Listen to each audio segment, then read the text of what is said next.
Hi, இன்னைக்கு ஒரு புதிய அவதாரம். என்னன்னா சோப்பு செய்ய போகிறேன். எதுக்கு இந்த வேண்டாத வேலை அப்படின்னு யோசிக்கிறீங்களா?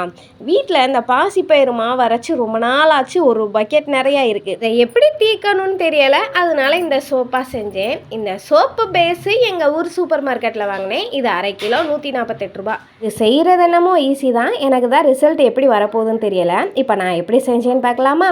நல்லா டபுள் பாயில் மெத்தடில் அந்த சோப்பு பேஸை கரைச்சிக்கிட்டேன். போட்ட உடனே நல்லா மெல்ட் ஆகிடுச்சு.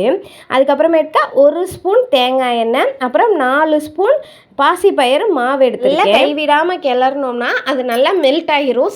ஒன்று சேர்ந்து இது எந்த அளவு சோப் பேஸ் எடுக்கணும், எந்த அளவு பவுட்ரு போடணும்னு எந்த வீடியோலையும் சொல்லலையா. நானும் ஒரு குத்து மதிப்பாக போட்டேன். இது சக்ஸஸ் ஆச்சுன்னா நெக்ஸ்ட் டைம் நான் என்ன அளவு போட்டேன் அப்படின்னு மெஷர்மெண்ட்டோட சொல்கிறேன்.